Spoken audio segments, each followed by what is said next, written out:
Hey everybody, Darren with Vinyl Corner. We get a little bonus. The weather kind of still altered some travel. So I am in Kansas for a little bit and we're going to have a little bit of fun because we're going to talk about third record. I got my Grumpy cup today. I used to have it when I was working in hospitals and staff would always like, oh, he's got his Grumpy cup. Oh. But I've always loved my Grumpy cup. Today we're going to again talk about third albums, and we talked before of the timing, record, tour, write, record, tour, write, and it's all within this 12 to 14 month window, but there are bands, a good percentage, that would get really hugely success on that first album. Then there became the push to get them get that second album. Let's keep that momentum going. Then the third album, there's still that time frame, but that pushing is kind of not as much. And a record company does want to, let's keep the momentum going, let's do that. But one of the producers of one of these we talk about made that comment, how he loves third albums because, the first one, then you get pushed if you got high success, and now the third one, there's a little breathing room. So today we're going to talk about great third albums by some of these bands, and two of them are among my all-time favorites, and one of them I came late to the party, and we'll discuss them first, and that's Blue Oyster Cult. Now, my first foray into Blue Oyster Cult, they had a live album called Extraterrestrial Live, came out after Fire of Unknown Origin. I had the live album, listened the hell out of it, then went back and got Fire of an Unknown Origin, then bought Revolution at Night and Club Ninja and the albums from the 80s.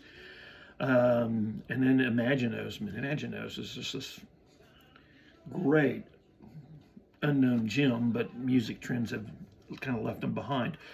But Secret Treaties was their third LP. They had kind of success in the first two, and they hovered in the top half of, or the bottom half of the top 200. But when they released this one, Dominance and Submission, Harvester of Eyes, Flaming Telepaths, Astronomy, Career of Evil, all of those are staples on their tour. You don't see many tours without hearing 3 out of those 5 at a show. They became huge staples. This was their first gold album. It came out at a good time in '74, and they started touring in bigger places. They started filling arenas and they started being headliners. And what happened then is they recorded some of those tours, and that became a really great live album, On Your Feet and On Your Knees. And they did it while they were recording Agents of Fortune. They were recording it and they just went ahead and released a live album. And then Agents of Fortune would come out and just really put them on a huge map with those. Great album. Kind of the beginning of 3 really good albums. This one to me is the best they have. I just absolutely love this one. Agents of Fortune is really good. It's the real popular one, and then Spectre is behind it with Godzilla. Is very good as well. Next is Dire Straits, Moving Pictures, or Making Movies. Sorry about that. Making movies is a really great thing. They had that debut in Sultans of Swing in '79, and it really pushed, and they brought out this album, Communique, which sold well, but did not sell as much as their debut album. And it had a good song, Lady Rider, and it has Switchblade Knife, and it has some strong staples of their live albums, but didn't really hit much in America. Then Brother left the band, David Knopfler. He left and went solo, and so they kind of recorded this as a trio, and it came out great. They've got an album song, Skate Away, and Espresso Love, and Tunnel of Love, and Romeo and Juliet. It's just, the first side of it is just amazing. But it's got 7 songs on it, but it's past wonderful. I don't have a vocabulary to tell you what I like. Since David left, they got this California guitar player named Hal Lenz, and he did the tour with them, recorded Love Over Gold, which is another fantastic album. And then they would record a great live album on the Love Over Gold tour, um, called Alchemy, which is wonderful. It's one of my favorite live albums. Of course, I'm a Dire Straits nut, so anything they release is great. This is a wonderful album. The next one, we're going to kind of go mainstream. We're going to go with Foreigner, Head Games. Now, this is their first album with Rick Wills on bass. Rick Wills on bass. He came over from Roxy Music. He also was in Peter Frampton's band for the first couple of records. They had let go Ed Galgloriarla. I butchered that last name. But it was strong. Came out in '79, right after Double Vision. Didn't sell as well as Double Vision. Did go top 10, though. Did have 3 top 40 songs with Dirty White Boy Woman and the title track Head Games. My understanding, listening to some things and reading on some things, they were really under the influence while they were making this record. And some of them they don't feel very strongly positive or negative about this album. The reviews were kind of average. It was not super strong, but it wasn't bad. It would go on and sell 5 million copies, but this is one of my favorite Foreigner albums, just because of some of the oddity in the songs they put in there. And plus, I had it on 8-track when I was in high school, and I played the heck out of it, and it just became a thing. And then they would hit it big again with Foreigner 4 and move on down from there. But it was a huge record, I thought.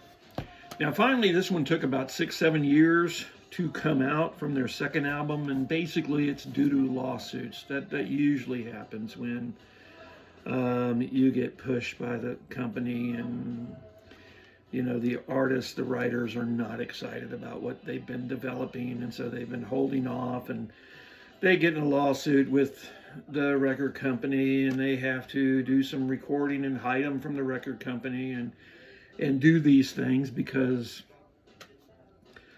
intellectual property, if they're under a contract, so whatever they record would be the record company, so they're trying to do things and keep it away from them. And that's Third Stage, Boston. This is a good record. This was, I don't want to say it was worth the wait. There's a lot of bands that take a long time, Def Leppard with Hysteria, and it blended well with what was going on. And this came out and it really hit really well. In fact, when CDs came out, this was the very first record that was certified platinum by just its CD sales. It was the first CD to sell over 1 million copies. So it really fit well. The CD craze kind of came in, and the sound quality was, I still love vinyl, and maybe it's just an emotional thing for me, but, I've got CDs and digital. The sound quality is really pretty good, and I fully understand it. But they had 2 top 10s with Amanda and We're Ready, and then Cooley Engines, to me, is my favorite one. The Launch and Cooley Engines, how that plays into each other is just wonderful. Can't You Say is really good. There's a good blend of chord rock that they're very famous for. The keys and the organs are still there. No synthesizers. It's mostly organs and mostly. So it was a great record that came out.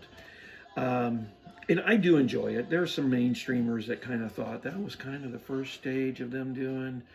They had a record after this years later called Walk On, and one called Corporate America, and they all sold well, but it was kind of more Boston fans buying it. It didn't hit the mainstream. And Brad Delp is still with them singing on this one, and so is Tom Schultz. Sid Hashin is still doing some drums on some songs. He eventually would leave. So it really only the 2 Boston main streams there, no Barry Goudreau. But it's a great record. So those are my choices for great third records. I know that you have your own favorites, and I know sometimes people just don't even think that. They're just like, oh man, a new one's out, let's go, and do that. And for those who are, hovering around my age, a little older, a little younger, and you remember, getting the packaged material instead of just downloading the songs you like. Like I said, there's a great art form to, where the songs are placed and how it goes and so forth. And it's better on cassette and vinyl and CDs. 8-tracks kind of messed me up because your favorite song might be the one that it changes tracks on. And so you get half of it here and it fades and then it fades back into the other half. And, it's really hard to sing in the car to it. But I guess you get a chance to catch your breath. Anyway, y'all have a great day. And I hope your music and you listen to what you like. In the meantime, God bless.